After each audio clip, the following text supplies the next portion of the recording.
Well, hello there, people. I'm gonna be doing a little commentary on my How the Witch Doctor Stole Christmas that I did back in 2011. It was quite an interesting special that I did, and certainly a lot of views came out of it. As I'm recording this, I'm watching the very first part of the special with sort of the audio a bit down so you can hear my current voice, actually. Though you probably can't hear the my past voice in the video. It was about 2 years ago, so I may sound slightly more mature than back then. Um, I'm actually going to turn the audio down a bit more. Okay, so what was the whole inspiration for this? Well, I remember when Banjo Boy 123 did his little plush movie called How the Zim Destroyed Christmas Eve. That was kind of the inspiration for this. And, well, I did make a bit of plans to make some sort of Bionicle and Hero Factory adventure series following this, and well, of course, I did not make many episodes of that because I just was a bit lazy to be doing that, but I'm certainly glad that a lot of people liked the How the Witch Doctor Stole Christmas special that I did. And, well, this was, of course, before the first wave of breakout sets even came out, so I was not pretty much aware that some reoccurring villains were going to be appearing in the breakout, and that we were only going to see villains that, well, we were only going to see brand new villains. I was not aware that the original villains were also going to be seen, so I, of course, had no idea that Witch Doctor would be escaping by that point. And I think he actually probably went to the planet Quatros to try to steal the Quasar from the planet again. I did put, well, I did make a little backstory as to one of my hero MOCs, Force, who was a purple hero that I used a fully gunmetal gray split face mask on to go after him, along with also going across Quasar Corrupted, a corrupted hero MOC that I made, which I actually had plans for having him appear in this movie, but those plans were scrapped because I suppose it could be because, well, I really don't know why. I guess I just decided that Stronius would have been a better character to use. And for the fact that I used the Cardus Dragon for this, I guess it could have... Well, I really don't know why I decided to put him in there, though I disassembled him a long time ago after doing this special. But he is a pretty cool character, even if not all of the colors are correct, because, you know, he had to have been built from Axon, Brutaka, and the Vizon and Fenrax set, and I just did not disassemble my Axon and Brutaka sets just for that. So I had to use the other spare parts that I had to build this version of Fenrax, which I eventually did start using on some of my other MOCs, if you haven't seen those already.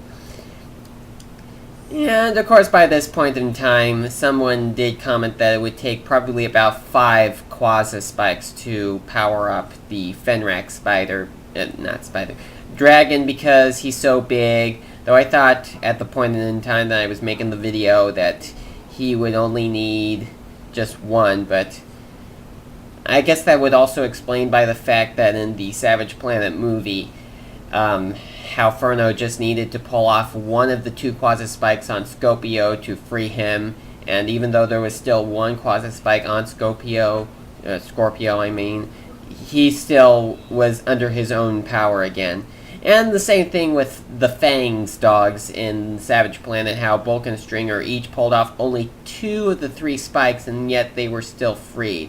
No, that really did not make sense that there was still 1 Quasar spike left on their back, and that they were still free after that. I mean, Raja only used one Quasi Spike on his back, and well, Fangs is about the same size as Raja, so it probably would make sense that if Raja just needed one Quasi Spike, so would Fangs. So I probably think that would make the most perfect sense if a creature as large as Fangs and Raja only needed one Quasi Spike.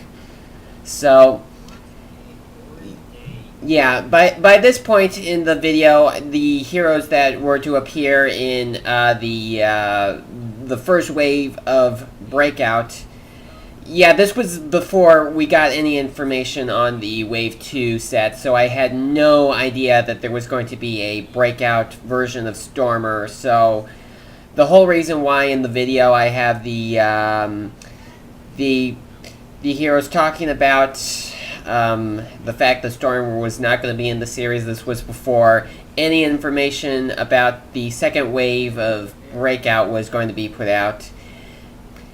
And it was also by this time that I was not yet fond of the new masks that Evo and Raka were going to wear, because by that point I kind of preferred their original series masks. Well, the first ones that they ever wore, though. Technically, this wasn't Raka's very first mask because, well, he had been a 2.0 before, but his 2.0 form was not released as a set. But after some time, I did grow fond of Evo's mask, so I decided to give the Evo mask to Evo himself. And then after a little while longer after that, I decided that Raka would look best with his Breakout series mask rather than the Lion mask they had in his introduction series. I mean, the Lion mask looks pretty good. It was certainly a very interesting thing that I liked about the Series 3 heroes, by the fact that there was going to be a new character. And I certainly like the look of Raka. It made me crazy waiting for him until the summer, because, well, I guess it could be because Raka was the new character and he had some new features, and also by the fact that I originally planned to stop collecting after getting Raka 3.0, though at the same time I did also get Witch Doctor, and I decided to continue collecting the sets a bit longer because they look pretty cool, though I again decided to stop at after getting the Savage Planet creatures and Raka XL, but something motivated me to continue doing the collecting, and I probably will continue collecting for a long time. Probably about the I guess it could be a good way to introduce children to the Bionicle and Hero Factory franchise, even though Bionicle is long gone now. But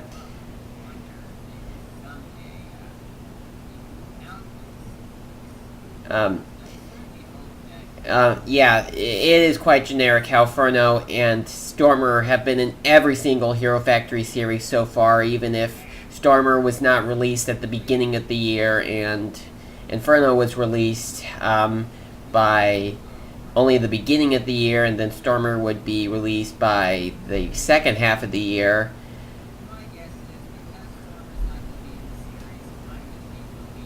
Yeah, this was also before I knew that Raka was going to be like the main character of the series, even though he's not the leader of the series, but he was the main focus during his introduction since he's the youngest member of the team. I know that it would be quite generic that Stormer would eventually disappear, though I hope that he doesn't permanently disappear, because, well, I hope none of the characters permanently disappear, though I kind of am worried for Nex and Stringer by the fact that they weren't in the Brain Attack series, and also by the fact that neither of them are in the first wave of the Invasion from Below sets that we're going to be getting in 2014. And I guess, well, hopefully they will both appear in the second wave, and though the chances of Nex appearing could be a bit slim, but Stringer has a high chance of appearing. I just wonder why they eventually decided to just disappear. I really hate for them to be absent for 2 straight series, especially for Next, since he was not even in the Breakout episode. Though he did have a set in the Breakout series, though that was released in Wave 2, which again, we had no information for at the time that I put this video up, at least not to my knowledge. Maybe a few other people knew that there was going to be a Wave 2, but at least I didn't know that there was going to be. So, yeah, some people probably... some people had been going crazy saying that there was Stormer in a Breakout form, and I had to explain to them this was done before those set informations were even released, because how can I know about something if the information has not been released yet? Yeah, I certainly like this little build with Chris Mass, a hero mock that I made for the special. Though I already built him prior to this video. I just took him apart so I could build him again during the video, and his overall design was actually based upon Raka's 2.0 design, which was why I used a custom visor for Raka. Just got a breeze visor off of Pick-a-Brick and then cut it up to look like Raka's visor from the Savage Planet movie. A couple of people have also made their own versions of Chris Mass a lot different ways, though they didn't use any customizations for him because they kind of feel that they don't want to ruin any pieces, which is fine. I understand that, but this was something that I wanted to do. Besides, I really don't care if I ruin the pieces. It'll still look pretty good. Plus, the ones that I used was a spare piece. Yeah, for the Zib and Quaddlemock, I did some modifications for them. Of course, they don't look quite exactly like how Zib and Quaddle looked in the TV series, but I guess we should just accept the fact that they weren't even released as sets. But it would be nice if LEGO later officially released them as sets, because it would be good to have them interact with the other characters. Yeah, I really think that they should have done that, just like how they did with the Matoran sets. Because it just does not seem right for a character to not be released as a set and only appear in the TV series. Of course, I did some modifications to Zib, such as cutting off the stick-out parts on the goggles that he was wearing. The goggles originally came from Furno 2.0, which was kind of a bit ugly looking in my opinion when those when the 2.0 series sets first came out, but I kind of grew to liking them at some point in time. I did think that they looked a lot like Zib in a number of ways, even if they don't look exactly like Zib. But they did look pretty cool. I guess it could also be for like Blanco, who was built kind of a bit odd in that sort of respect. So yeah, that's my commentary on the first part of how the Witch Doctor stole Christmas. So I'm gonna next be recording my thought outs about how the Witch Doctor stole Christmas Part 2. So I'll see you then.